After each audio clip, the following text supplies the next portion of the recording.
Point చెప్పండి ఇప్పుడు అప్పలరాజు గారు పాయింట్ చెప్పండి రేపు మీరు ఢిల్లీ ఒక్క నిమిషం అప్పలరాజు గారు రేపు మీరు ఢిల్లీ వెళ్తుంది అంటే సీఎం జగన్మోహన్ రెడ్డి ఢిల్లీ వెళ్తుంది చంద్రబాబు నాయుడు అంటే టీడీపీ జనసేన బీజేపీ పొత్తు జరగనీయకుండా ఆపటం కోసం అని కొంతమంది అనుకుంటున్నారు నిజమేనా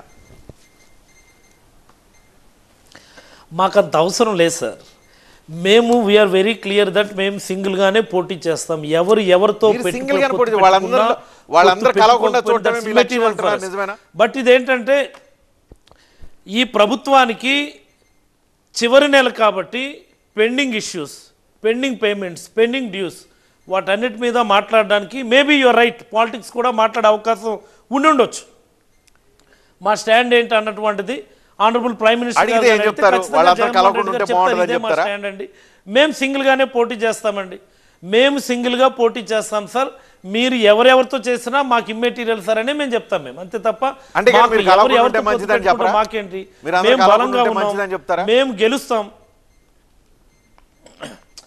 అంటే రాజకీయాల్లో వాడితో కలుపుకుంటే మంచిది వీడి కలిస్తే మంచిది అన్నటువంటిది ఎవరి వ్యూహాలు కాదు మా వరకు అయితే మేమైతే ఎవరితో కూడా పొత్తు పెట్టుకోవడం లేదన్నటువంటిది అయితే క్లియర్గా మేము చెప్తా ఉన్నాం ఒకవేళ ఎవరితో పొత్తు పెట్టుకుంటామన్న విషయాన్ని అయితే ఒకవేళ చెప్పండి ఒకవేళ మీరు అడుగుతున్నారు రజనీ గారు ఒకవేళ మీరు ఆంధ్రప్రదేశ్లో మీరు బీజేపీ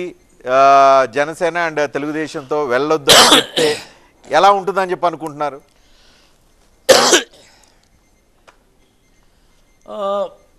అంటే పర్సనల్గా అయితే చంద్రబాబుని నమ్మొద్దు అని అయితే నేను బీజేపీకి నేను చెప్పదలుచుకున్నాను ఎందుచేతంటే చంద్రబాబు అనేటటువంటి వ్యక్తి తన స్వప్రయోజనాల కోసం కేవలం అధికారం కోసం ఎవరి కాళ్ళైనా పట్టుకోవడానికి ఏ స్థాయికైనా దిగజారడానికి వెనుకాడ్డు తన అవసరం తీరిపోయిన తర్వాత తను ఏ మాదిరి ప్రవర్తిస్తాడో కూడా ఈ ప్రపంచం మొత్తానికి తెలుసు కాబట్టి చంద్రబాబు అనే వ్యక్తితో కలవద్దు అని మాత్రం నేను వ్యక్తిగతంగా నేనైతే భావిస్తాను.